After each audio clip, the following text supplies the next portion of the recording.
हमारे चैनल को सब्सक्राइब करें और बेल आइकन दबाएं।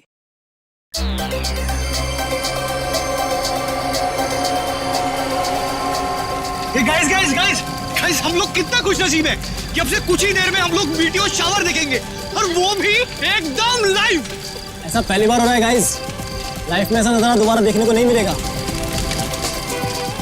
ये देखो, अमेरिका में भी शुरू हो गया मीडिया शावर।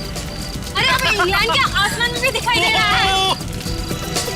अगला नंबर हमारे देश इंडिया का है दोस्तों। आप तैयार हो जाओ आसमान में प्रकृति की आतिशबाजी देखने के लिए। वो देखो शुरू हो गया।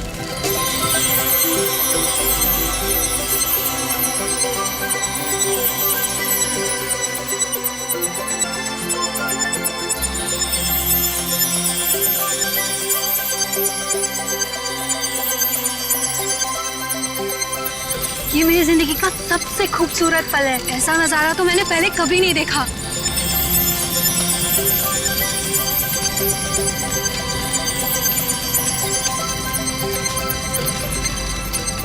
हे गाइस, वो देखो, आसमान से शायद कुछ गिर रहा है। ये कहीं किसी मीटियोर का हिस्सा तो नहीं है? वो देखो वहां गिरा, चलो देखते हैं। ये तो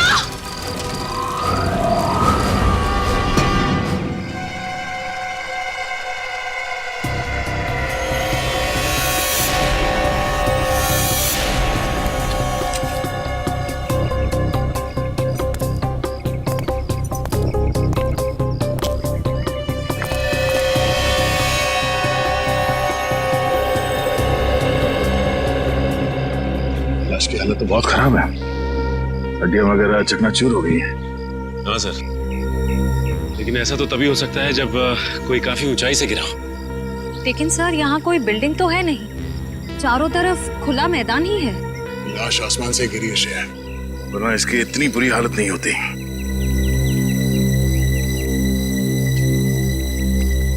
कब हुआ ये, कितने बजे? यही कोई रात 3:15 बजे। हम लोग रात को मीटियोर शावर देख रहे थे, तभी अचानक आकर के कुछ गिरा। और हमें लगा मीटियोर शावर का ही कुछ हिस्सा होगा, लेकिन जब पास जाके देखा तो लाश थी। सर, जब लाश ऊपर से गिर रही थी तब ये जल भी नहीं रही थी। अच्छा, ये केस कुछ ज्यादा ही पेचीदा लगता है। देखते हैं डॉक्टर सालूंके क्या कहते हैं इस लाश को देख के। चलो।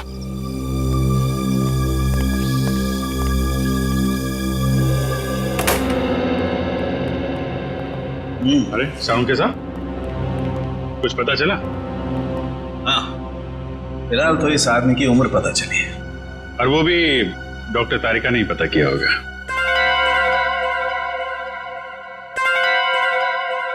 मैंने पता किया है। आपने किया है? जी हाँ। कोई शक है आपको? नहीं, शक की क्या बात है, आपने पता किया होगा तो ठीक ही किया होगा। वैसे क्या क्या पता क्या किया आपने? पता ये किया कि इस आदमी की उम्र 120 साल है। क्या 120 साल का बुजुर्ग आदमी इतनी ऊंचाई से गिर के मर गया? क्यों? कहीं लिखा हुआ है कि 120 साल का आदमी ऊंचाई से नहीं गिर सकता? आप लोगों से कुछ गलती तो नहीं होगी? आप एक काम कीजिए, तारिका जी से कंफर्म कर लीजिए। बताओ भाई ने। हाँ अभिजीत, इनके एक्सरे स्कैन्स देख लो। देखो, ये देखिए, इनकी हड्डियां काफी कमजोर हो चुकी थी, जैसे कि उम्र के साथ साथ होता है। और टिश्यूज को हुए नुकसान को देखकर हमने अंदाजा लगाया कि इनकी उम्र तकरीबन 120 साल के आसपास रही होगी। अच्छा, वैसे कितनी ऊंचाई से गिरे होंगे ये? फिलहाल ये बता पाना मुश्किल है। सर, हो सकता है इस आदमी को किसी हवाई जहाज से फेंका गया हो। सर, वो केस याद है ना आपको, जब एक लाश को हेलीकॉप्टर से फेंका गया था?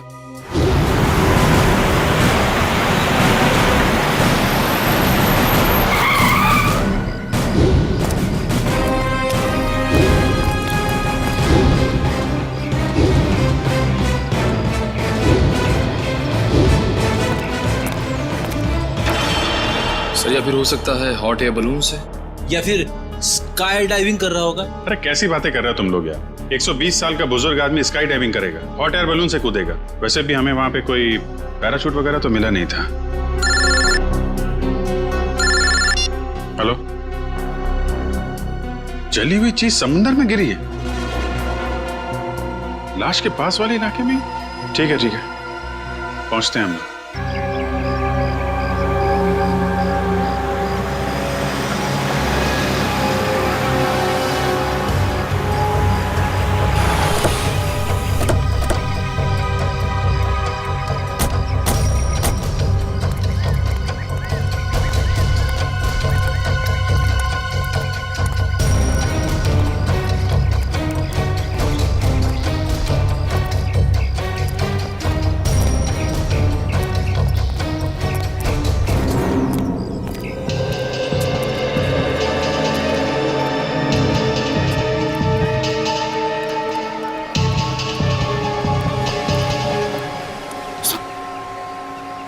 पता चला क्या गिरा था समंदर में? नहीं सर, समुद्र में क्या गिरा अब तक कुछ पता नहीं चला। अच्छा, पहली बार किसने देखा था उस चीज को समुद्र में गिरते हुए? शंकर ने कह रहा था कि जब वो अनोखी चीज समुद्र में गिरी तो वो बॉम्ब की तरह फट गई और उसमें से चिंगारियां भी निकली।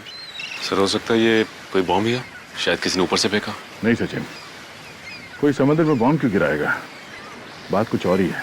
हो ना हो इसका उस लाश के साथ जरूर कुछ संबंध है। ये शंकर कहाँ है? सर वो रहा सर।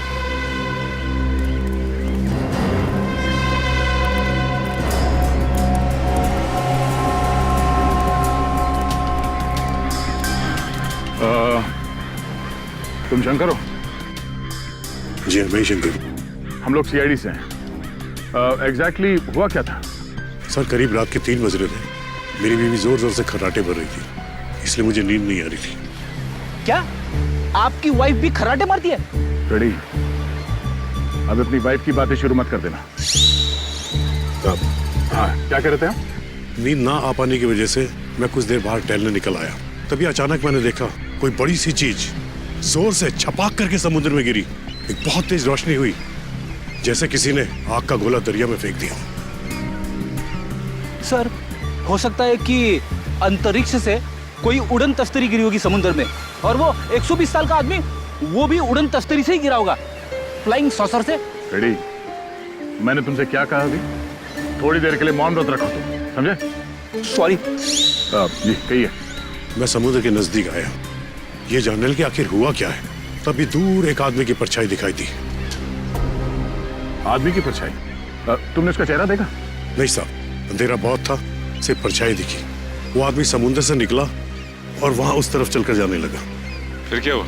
मैं उस आदमी का पीछा करने लगा क्योंकि मुझे शक था, पर वो आदमी वहां सड़क पर चलकर एक कार में बैठ गया और चला गया।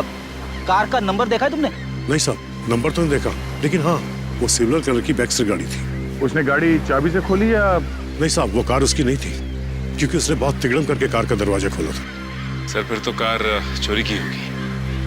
Thank you. हमें ये पता करना पड़ेगा कि शहर में कितनी सिल्वर रंग की बैक्स्टर कार है जो चोरी हुई है और उनके नंबर्स क्या क्या हैं।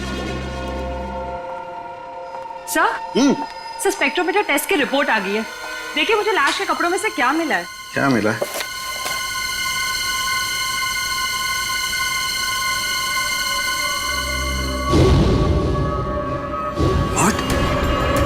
Rocket fuel? हाँ सर। अरे लेकिन तारिका, रॉकेट फ्यूल तो स्पेस क्राफ्ट को स्पेस में भेजने के लिए इस्तेमाल होता है। सर कहीं आदमी रॉकेट में होगा तो?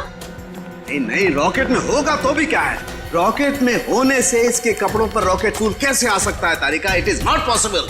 नहीं, ये कुछ और ही चक्कर है। क्या? ओह माय गॉड, ये कैसे हो सकता है? वो कैसा? ये मैंने क्या कर दिया है? अब देखना, वो प्रद्युमन वो मेरी मजाक उड़ाएगा, आग बबूला हो जाएगा मुझसे। यार ये ऐसी गलती मैं कैसे कर सकता हूँ? गलती? कौन सी गलती सर? आने के उस समुद्र में जो खास चीज गिरी थी उसके बारे में क्या पता चला? सर अब तक तो कुछ पता नहीं चला है सर लेकिन गोताखोर लगे हुए हैं। सर समुद्र का वो हिस्सा काफी गहरा और खतरनाक है, इसलिए गोताखोरों को काफी दिक्कतों का सामना करना पड़ रहा है। बॉस, अभी तो और भी दिक्कतों का सामना करना पड़ेगा। और भी दिक्कतों का मतलब क्या है डॉक्टर साहब आपका? मतलब ये अभिजीत के मुझसे बहुत बड़ी गलती हो गई है। गलती? ऐसी क्या गलती कर दी सर आपने? दया, अगर प्रद्युमन ये वादा करे कि वो मुझसे नाराज नहीं होगा तो मैं बता सकता हूँ। नहीं, अरे मैं नाराज क्यों हूँगा?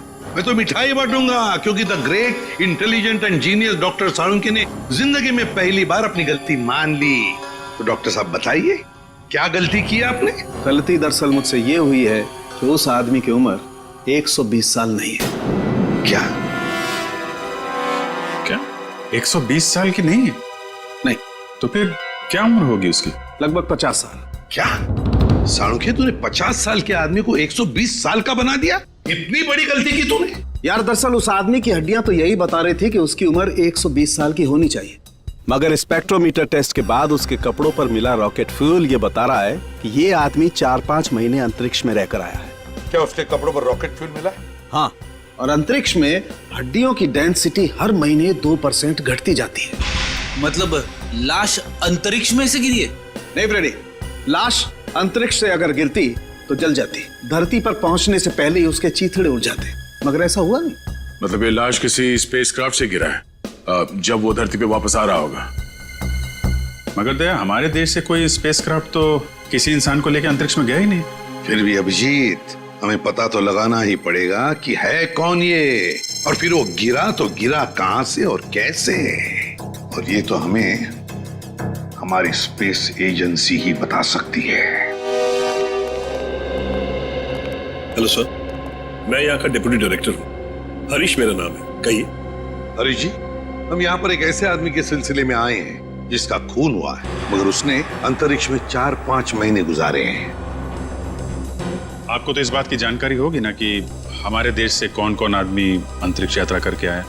यस सर, जानकारी तो पूरी है, पर हमें ये जानकारी किसी को भी देने की अनुमति नहीं है, फिर चाहे वो सीआईडी क्यों ना हो। लगता है हरीश जी, आप इस बात की गंभीरता को समझ नहीं पा रहे हैं। एक आदमी का खून हुआ है, खून। एक ऐसा आदमी जो शायद आपका साथी था, जो आपके साथ उठता बैठता था, हंसता खेलता था, खाता पीता था, और इसीलिए हम ये जानना चाहते हैं कि क्या आपका कोई साथी लापता है क्या? सर, ये जो भी इंसान है ये हमारा साथी हो ही नहीं सकता, क्योंकि अभी तक हमारे देश की तरफ से कोई भी स्पेसक्राफ्ट एस्ट्रोनॉट लेके अंतरिक्ष में गया ही नहीं है। हो सकता है कोई चोरी छुपे गया हो अंतरिक्ष में। नहीं सर, स्पेस को इतनी साधारण जगह नहीं है, हमारी जानकारी के बिना वहां जाना असंभव है, इम्पॉसिबल। अच्छा, आपके स्टाफ में से ऐसा कोई आदमी है जो आज काम पे नहीं आया? सर, विशाल सर काम पे नहीं आए हैं। विशाल काम पर नहीं आया? अच्छा, क्या विशाल कभी अंतरिक्ष में गया था? हाँ सर, विशाल सर बहुत साल पहले अंतरिक्ष में गए थे, लेकिन किसी और देश की तरफ से। एक्चुअली सर, वो हमारे यहाँ का हेड इंजीनियर है। यहाँ के हर प्रोजेक्ट की शुरुआत उसी की देखरेख में होती है। 3 साल पहले 5 महीने के लिए वो अंतरिक्ष में गया था, जॉइंट नेशन स्पेस प्रोग्राम के तहत। अच्छा, गया था। अभिजीत, साळुंखे ने भी तो यही कहा कि वो इंसान 4-5 महीने के लिए अंतरिक्ष में था। हाँ सर, विशाल सर हमें अंतरिक्ष में जाने की ट्रेनिंग दे रहे थे। और क्या विशाल का कद 5 फुट 7 इंच था? जी। फिर तो सर, जिसकी लाश मिली है शायद वो विशाल ही है। मुझे तो यकीन ही नहीं हो रहा। नहीं हरीश जी, देखिए, जब तक डीएनए मैच नहीं होता हम यकीन से नहीं कह सकते कि वो लाश विशाल की ही है। लेकिन हमें विशाल के सारे मेडिकल डिटेल्स चाहिए और विशाल के घर का पता भी। जी।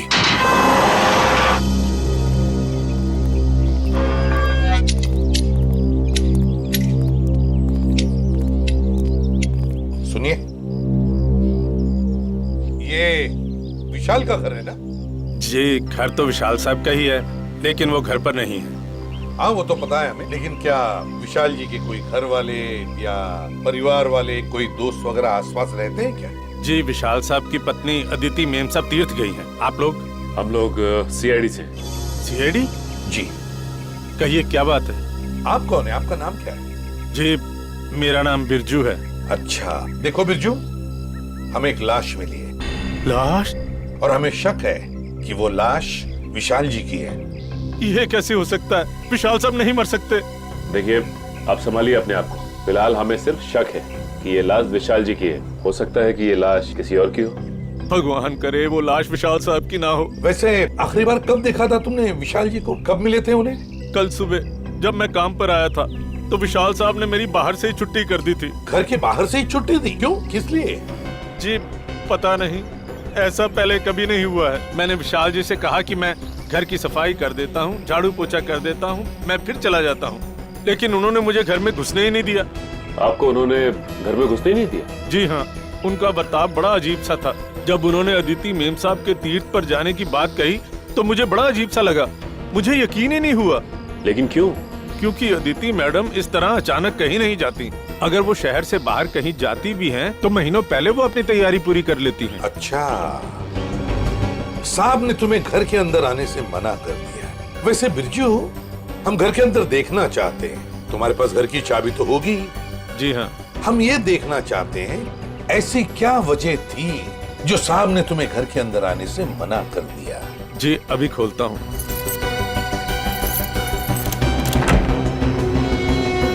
आइए साहब। सचिन, घर को अच्छी तरह से देखते हैं, देखते कुछ मिलता है क्या। चलो।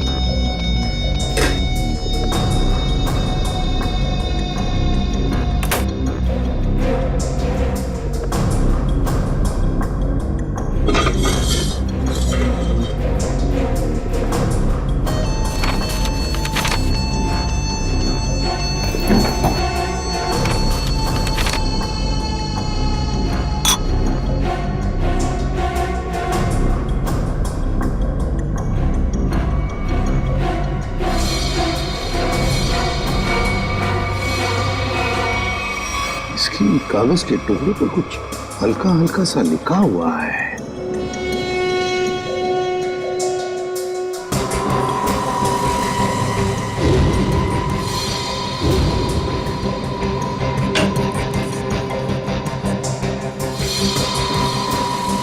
सर। हाँ सचिन। ये देखिए सर, जूतों के निशान। वो इस खिड़की से इस घर के अंदर आया है। उसके जूतों के निशान इस पेपर पे भी है सर। सचिन, घर की हालत को देखकर तो ऐसे नहीं लगता कि घर में कुछ चोरी हुई है, लेकिन जो भी इस घर में इस खिड़की से घुसा है वो या तो इस घर का आदमी है या फिर कोई ऐसा आदमी जो इस घर के बारे में और घर के लोगों के बारे में अच्छी तरह से जानता है और किसी खास मकसद से ही इस घर में घुसा है, किसी खास मकसद से। दया, वो चोरी हुई गाड़ी के बारे में क्या पता चला? सर, जगह जगह पुलिस चेकिंग कर रही है, बहुत जल्द गाड़ी मिल जाएगी। साळुंखे, तू यहाँ क्या कर रहा है? वो लगता है फिर से गलती करके आ गया ये। यार प्रद्युमन, तुम कभी सुधरोगे नहीं क्या यार?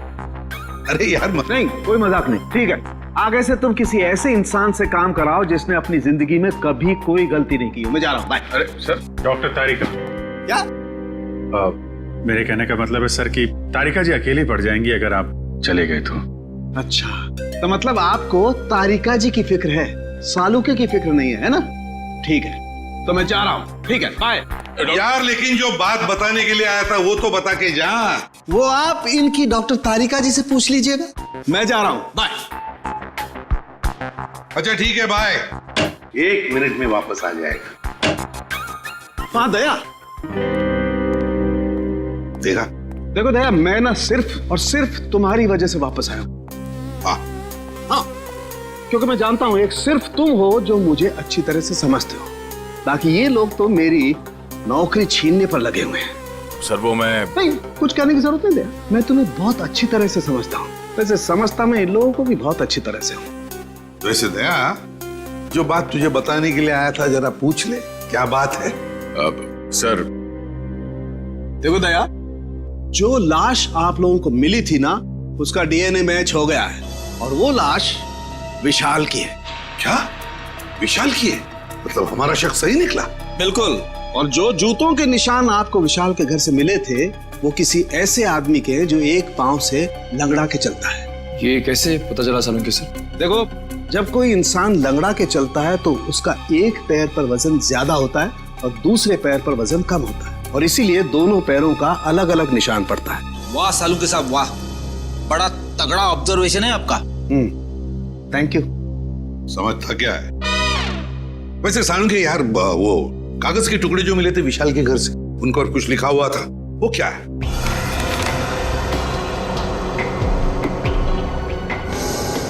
वो ये था, अगर तुमने जुबान खोली तो जान से जाओगे। विशाल को धमकी? लगता है विशाल कोई राज जान गया था सर, और इस राज की कीमत उसे अपनी जान गंवा के देनी पड़ी।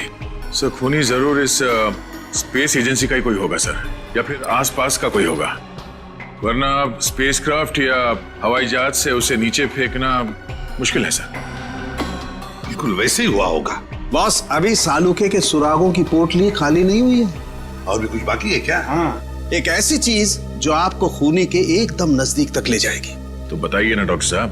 देखो दया, इन लेटर्स को गौर से देखो। इस आदमी ने ये लेटर्स कैपिटल में लिखे हैं ताकि अपनी हैंडराइटिंग को छुपा सके, लेकिन इनको जरा गौर से देखो, ये लेटर्स कहीं कहीं पर हिले हुए हैं, कमजोर है।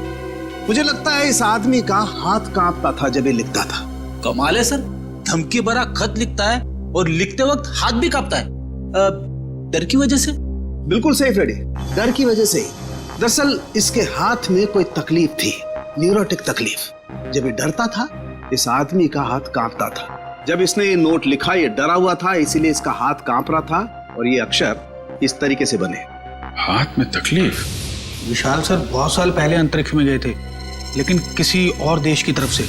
सर वो घटोत्कच, विशाल का असिस्टेंट। विशाल कुछ लोगों को ट्रेनिंग दे रहा था अंतरिक्ष में जाने के लिए। ये घटोत्कच भी उनमें से एक था। मगर अभिजीत, अंतरिक्ष में जाने के लिए वो आदमी मानसिक तौर पर और शारीरिक तौर पर बिल्कुल फिट होना चाहिए, हट्टा कट्टा होना चाहिए। इस घटोत्कच को क्यों सिलेक्ट किया गया? उसके तो हाथ में तकलीफ है। और घटोत्कच के इस कमजोरी के बारे में विशाल को पता चला, इसलिए शायद घटोत्कच ने विशाल को अपना मुंह बंद रखने के लिए उसे जान से मारने की धमकी दी होगी। ये हो सकता है। हाँ रजत, क्या? देखो, सभी पुलिस स्टेशन में खबर कर दो, उसकी फोटो भिजवाओ, सब जगह नाकाबंदी करवा दो। ओके? क्या हुआ? सर, ये विशाल की पत्नी अदिति, ये किसी तीर्थ यात्रा पे नहीं गई है। उसने किसी भी बस, ट्रेन या फ्लाइट की टिकट बुक नहीं करवाई। वो गायब है। अदिति गायब है? गायब है अदिति? तो फिर ये गई कहां? और फिर विशाल को मारा किसने और क्यों मारा? इन सारे सवालों का जवाब तो अब घटोत्कच ही देगा। घटोत्कच।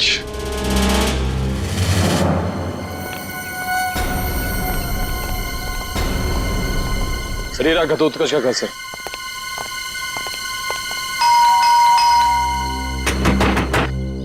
दरवाजा खोल ही नहीं रहा है। पीछे से कुछ आवाज है? हाँ।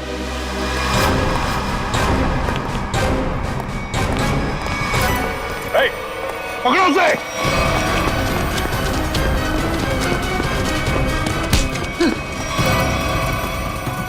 सीआईडी से भाग रहा है? कहाँ भाग रहा है? मुझे छोड़ दीजिए सर, मैंने कुछ नहीं किया सर। कुछ नहीं किया तो भाग क्यों रहा था? मैं जानता था सर कि आप लोग मुझ पे शक करेंगे। आप लोग मुझ पे शक करेंगे? शक नहीं करेंगे तो क्या पूजा करेंगे? हाँ? तुमने विशाल को चिट्ठी भेजी थी ना, धमकी भरी। अगर तुमने अपना मुंह खोला तो जान से जाओगे। भेजी थी या नहीं? बोल। हाँ सर, वो खत मैंने लिखा था सर, लेकिन वो मेरी भूल थी जो मैंने गुस्से में की थी सर। मैंने विशाल सर को नहीं मारा था। ऐसी कहानी हम लोग बहुत सुन चुके हैं, समझे? मैं सच कर रहा हूँ सर, मैं तो 3 दिन पहले विशाल जी के घर पे गया था उनसे माफी मांगने के लिए। तुम यहाँ पर क्यों आए हो? देखिए विशाल जी, मैं आपसे अपनी उस चिट्ठी के लिए माफी मांगने के लिए आया। उस वक्त मैं शराब के नशे में था और शराब के नशे में ही अक्सर सच्ची बात जुबान पर आ ही जाती है। देखिए आप ऐसा मत कहिए, आप न सिर्फ मेरे दोस्त हैं बल्कि मेरे मार्गदर्शक भी हैं। अगर आपने मुझे माफ ना किया तो मैं अपनी नजरों में गिर जाऊंगा। ठीक है, मैंने तुम्हें माफ किया। देखिए आप कुछ परेशान नजर आ रहे हैं। परेशान? नहीं, मुझे काहे की परेशानी है?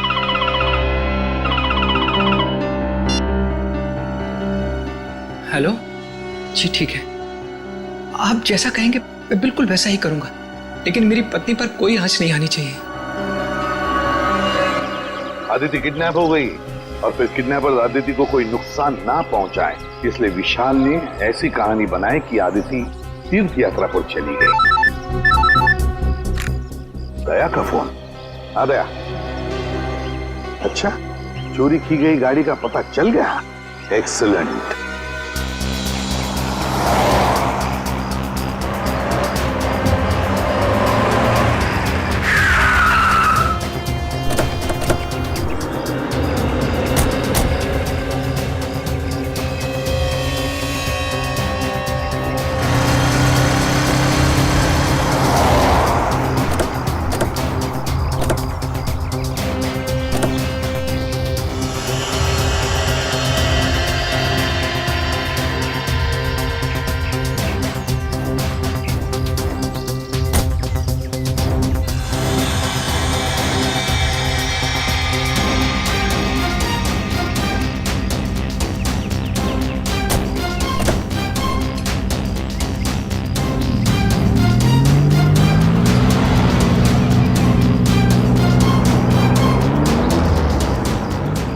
खूनी समंदर किनारे से इस गाड़ी में यहाँ तक आया और उसके बाद गाड़ी को यहाँ पे लावारिस छोड़ के किसी और गाड़ी में चला गया। लेकिन सर, गाड़ी में तो कुछ भी नहीं मिला।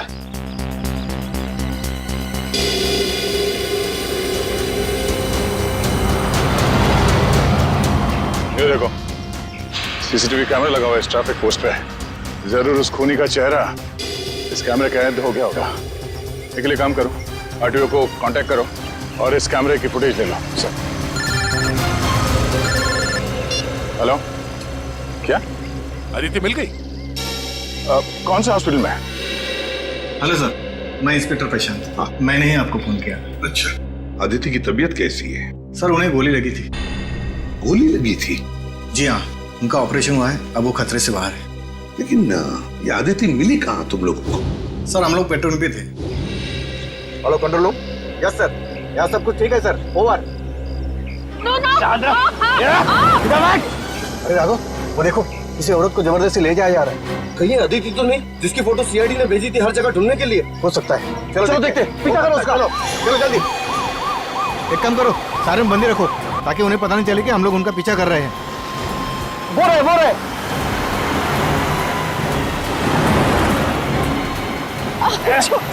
जाने दो मुझे, जाने दो ना मुझे।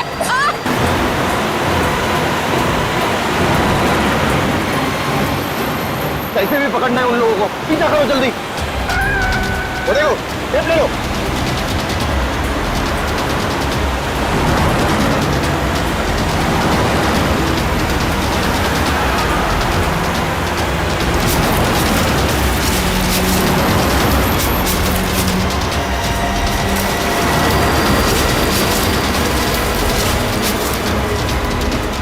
जाने दो ना मुझे। जाने देंगे, जाने से पहले तोहफा तो लेके जाओ। ऐसा तोहफा दिखाता हूँ मैं तोहफा। ये है मेरा तोहफा। ड्राइवर तेज चलो।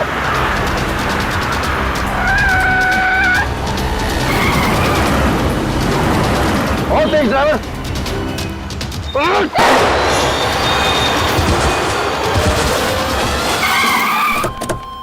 चलो जल्दी, चलो।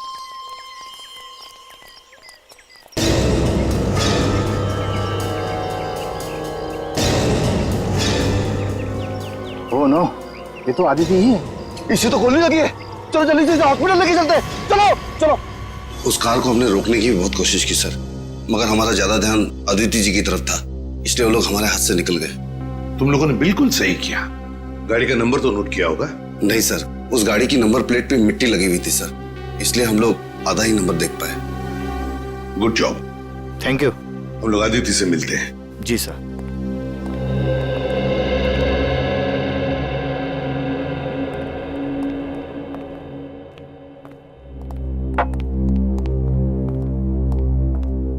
अदिति, अब कैसी हो? ठीक हूँ। आप कौन? मैं एसीपी प्रद्युमन, सीआईडी से। सीआईडी से?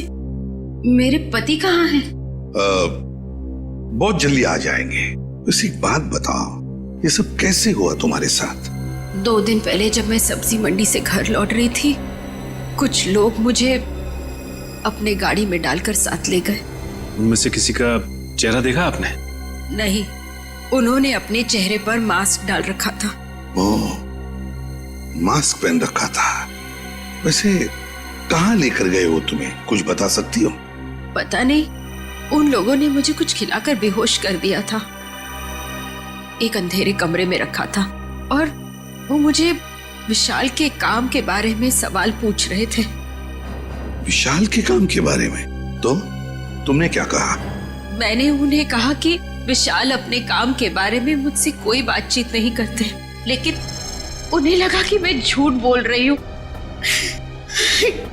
नहीं आदित्य, देखो अदिति, देखो जिन्होंने भी ये किया है ना तुम्हारे साथ, उनको हम कड़ी से कड़ी सजा दिलवाएंगे, ये मेरा वादा है। आप उन्हें मत छोड़िएगा, वो लोग देशद्रोही है।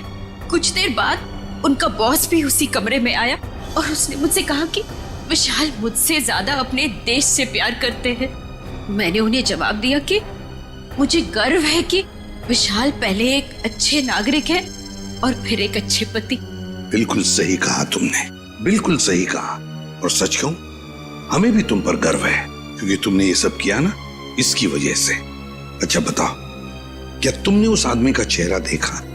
नहीं सर, उसने भी अपने चेहरे पे मास्क डाल रखा था, लेकिन हाँ, गुस्से में आकर मैंने उस पर झपटकर हमला किया था। अच्छा? उसके गर्दन पर खरोच आ गई थी। उस आदमी के गर्दन पर खरोच आई थी? तो फिर सचिन, जरूर आदिति की नाखून में उस आदमी की चमड़ी के अंश होंगे। उस आदमी के चमड़ी के अंश होंगे। हाँ निखिल, ट्रैफिक सिग्नल का फुटेज रेडी है? हाँ सर, रेडी है। चलो देखते हैं।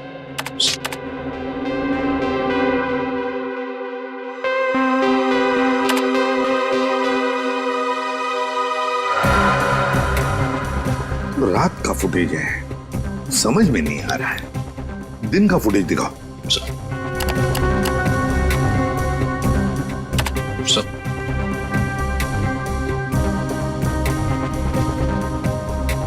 सर ये आदमी तो गाड़ी की तरफ से चलते हुए जा रहा है। निखिल पॉज करो, रिवाइंड करो और फिर से प्ले करो।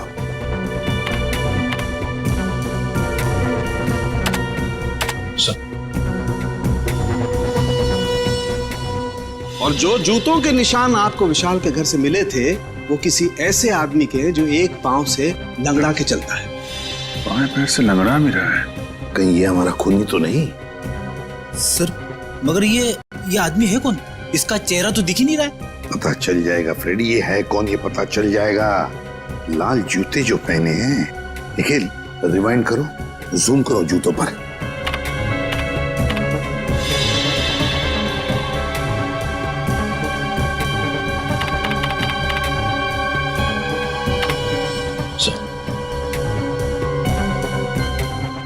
ये जूते कहीं हैं सर? देखें किसके पैरों में? सर आज विशाल सर नहीं आए हैं। समीर, विशाल का असिस्टेंट सर, और वो लंगड़ा के भी चल रहा था। विशाल का असिस्टेंट समीर। अरे दरवाजा तो खुला ही है।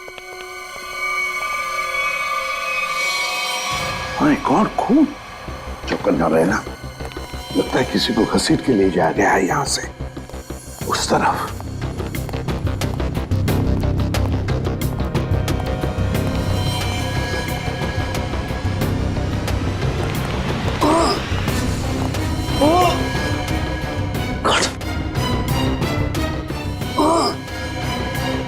सर ये तो समीर है। समीर, जल्दी से एम्बुलेंस बुलाओ। समीर घबराओ मत, देखो हम लोग सीआईडी से। हेलो, कुछ नहीं होगा, एम्बुलेंस बुलाई है हमने। क्या क्या कह रहे हो? क्या बताओ बताओ। Sameer Sameer. Okay thank you sir. Ambulance आ रही है सर। समीर तो मर गया। माय गॉड सर, हम तो सोच रहे थे कि ये समीर ही गुनहगार है, लेकिन यहाँ तो समीर का ही किसी ने खून कर दिया। वही तो, इस शतरंज के खेल का असली खिलाड़ी तो कोई और ही है, कोई और ही है। समीर के घर में से जो डॉक्यूमेंट्स मिले उससे पता चलता है कि समीर विशाल के लिए काम करता था, जासूस था वो विशाल का। दुनिया के सामने समीर विशाल का असिस्टेंट और असली काम जासूसी। एग्जैक्टली। पर जब विशाल को पता चला कि स्पेस एजेंसी में कोई गद्दार है जो वहां की खुफिया इंफॉर्मेशन बाहर भेज रहा है, तो बस उसका पर्दाफाश करने के लिए उसने समीर को रख लिया काम पर, जासूस बनाकर। और इसीलिए समीर ने भी हमें कुछ नहीं बताया, क्योंकि विशाल ने उसे ऐसा करने से मना कर दिया था। हाँ, दया जब विशाल का खून हुआ तब शायद समीर तहकीकात करने के लिए विशाल के घर गया। और जैसे ही खूनी को लगा कि समीर उस तक पहुंचने वाला है, उसने समीर का भी खून कर दिया। बॉस, आसानों के अदिति के नाखूनों में चमड़ी के अंश मिले? हाँ मिले ना, उसके नाखूनों में चमड़ी के अंश मिले। तो जब मैं आप लोगों को बताऊंगा कि उस चमड़ी का डीएनए किसका था, आप लोग दंग रह जाएंगे। डॉक्टर साहब, रियलिटी शो के विनर का नाम अनाउंस करने जैसा सस्पेंस मत बढ़ाइए, नाम बताइए ना प्लीज। बॉस, उस आदमी का नाम है deputy director Harish. Hello sir, मैं यहाँ का डिप्टी डायरेक्टर हूँ, हरीश मेरा नाम है। क्या डेप्यूटी डायरेक्टर हरीश? तभी तो समीर मरते वक्त हाँ हाँ हाँ ऐसे कर रहा था। क्या क्या कह रहे हो? समीर कहना चाहता था हरीश, वो हरीश का नाम लेना चाहता था। Deputy director Harish, space agency का डेप्यूटी डायरेक्टर हरीश।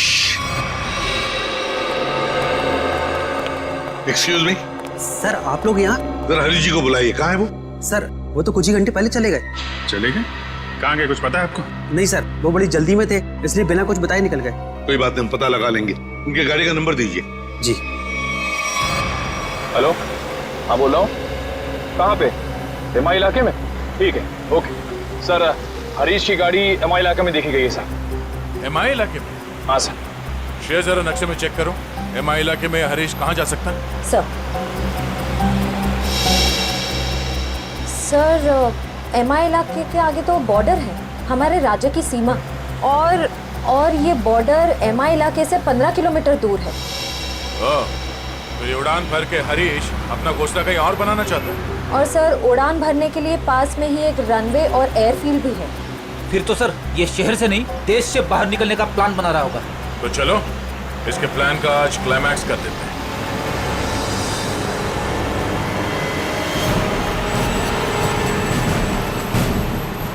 सर वो देखिए हरीश की गाड़ी है।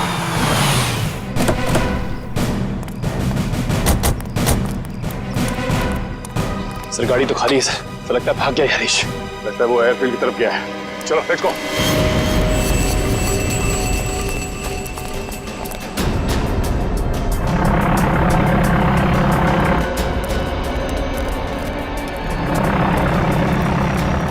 सर उसका प्लेन तो टेक ऑफ करने वाला है। सर अगर ये विदेश चला गया तो इसे पकड़ना और भी मुश्किल हो जाएगा। कहीं नहीं पहुंचेगा ये। Oh no.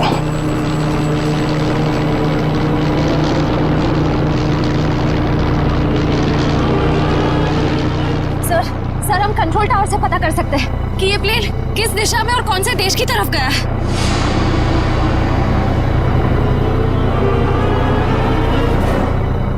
पता तो कर सकते हैं श्रेया, मगर क्या सर? पता नहीं क्यों मुझे ऐसा लग रहा है कि हम अब भी असली खून तक नहीं पहुंचे हैं।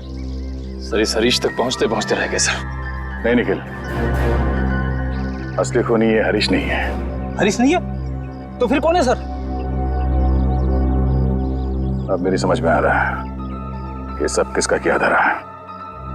चलो। तुम लोगों को अपने बुरे कर्मों की सजा जरूर मिलेगी। सारा गुनाह तुम लोगों ने किया और इल्जाम मेरे मत्थे मर दिया।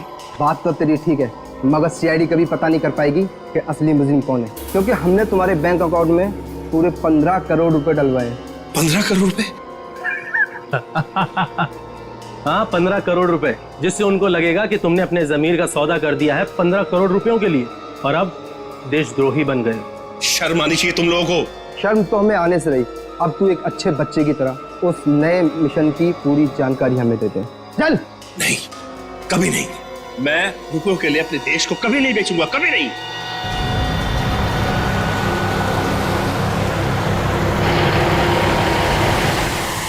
देख, मैं तुझे आखिरी बार बोलता हूँ, बता दे, जिंदा छोड़ दूंगा तुझे, वरना तुम्हारे मरने के बाद वो जानकारी तो हम हथिया ही लेंगे। एक गद्दार की जिंदगी जीने से एक देशभक्त की मौत मरना मुझे ज्यादा गवा रहा है, समझे तुम लोग? हाँ, मगर अफसोस, कानून और देशवासियों की नजरों में तू हमेशा एक गद्दारी कहलाएगा। नहीं रहेगा। कोई अपनी जगह से नहीं लेगा। जा नीचे, हाथ खोलो, उठ। बस।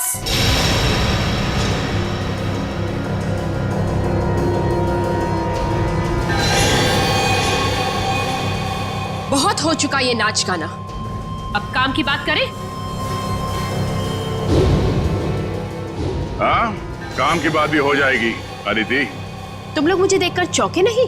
नहीं, हमें पहले ही पता चल गया था। ज्यादा चालाक बनने के चक्कर में तुम खुद अपनी जाल में फंस गई। तुम्हें याद है, तुमने कहा था कि 2 दिन पहले तुमने हरीश के गले को खरोचा था। हा? मैंने उस पर झपटकर हमला किया था। अच्छा? उसकी गर्दन पर खरोच आ गई थी। हाँ तो? मगर जब हम हरीश से मिलने स्पेस एजेंसी गए थे, तब उसके गले पे खरोच का ऐसा कोई भी निशान नहीं था। नहीं सर, स्पेस को इतनी साधारण जगह नहीं है। हमारी जानकारी के बिना वहां जाना असंभव है। और हमसे मिलने के बाद हरीश के गले पे खरोच का निशान बनाया गया ताकि तुम हमें गुमराह कर सको। सर इन लोगों को बिल्कुल मत छोड़ना। इन लोगों के पास देश की एक ऐसी खुफिया जानकारी है जो ये अरबों रुपए में दुश्मन को बेचना चाहते हैं। अपनी जेब भरने के लिए देश की सुरक्षा का सौदा करने चली थी तुम। अब चलो, मायके चलने की तैयारी करो। तुम लोग ऐसे नहीं मानोगे। सीआईडी के ऊपर गोली चलाने की कोशिश कर रही हो? ये रहा उसका इनाम। बोलो, क्यों किया तुमने ये सब? मैं दुश्मन देश की जासूस हूँ। 8 महीने पहले मैंने विशाल से शादी की ताकि भारत की स्पेस एजेंसी की सीक्रेट्स और आने वाली प्रोजेक्ट्स की जानकारी मैं चुरा सकूं। मगर तुम्हारे पति विशाल को तुम्हारी हरकतों और हाव भाव पे शक हुआ और इसीलिए उसने तुम्हारे पीछे जासूस लगा दी। विशाल को सिर्फ इतना ही शक था कि स्पेस एजेंसी में कोई गद्दार है, लेकिन वो ये नहीं जानता था कि गद्दार खुद उसकी पत्नी ही है। जब तुम्हें ये जासूसी वाली बात पता चली तो तुमने उस जासूस समीर को मार दिया और अपने आप को अगवा करने का प्लान बना लिया। क्योंकि मुझे लगा था कि मुझे छुड़वाने के लिए विशाल उन अगवा करने वाले लोगों को वो खुफिया जानकारी दे देगा, लेकिन शायद विशाल को मुझसे ज्यादा देश से प्रेम था, इसलिए विशाल ने उन्हें गलत इन्फॉर्मेशन दी और मुझे छुड़वा लिया। और तुम्हें इस बात का गुस्सा आया और तुमने विशाल को प्लेन से नीचे धक्का दे दिया। हाँ, मैंने प्लेन क्रैश करवाया था और खुद पैराशूट से नीचे आ गई। और फिर तुमने मुझे फंसाने का प्लान बनाया? क्योंकि मैं चाहती थी कि विशाल के खून का और इस सारी गद्दारी का इल्जाम तुम्हारे सर पर आ जाए। मगर तुमने कभी ये नहीं सोचा कि सीआईडी कभी ना कभी सच का पता लगा ही लेगी। तुम इस देश को बर्बाद करना चाहती थी, अब इस देश की खातिरदारी भी देख लो। फांसी के लिए तैयार हो जाओ तुम।